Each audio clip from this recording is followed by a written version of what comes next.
два основни вида слухови апарати съществуват в света.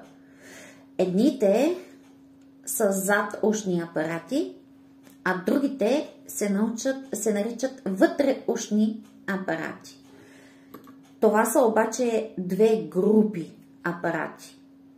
В групата на задушните апарати влизат и един много популярен в момента модел, който се нарича РИК или RICS.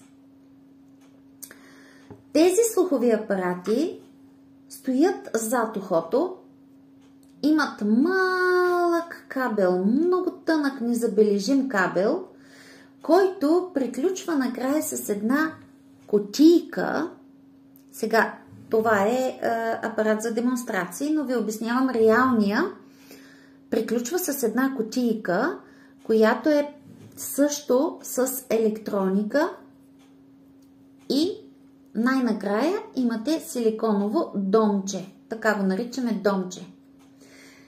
Защо да изберете RICS пред слухови апарати, които са зад ухото? Тези наричаме BTE, тези наричаме RICS и двете са в групата зад ухото. Защото с тези апарати можем да настройваме за почти всеки вид слухова загуба, без за най-тежката. Там препоръчваме апарати BT.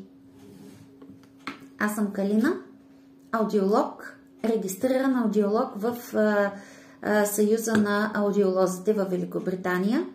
Работя и практикувам в България от януари 2025 година.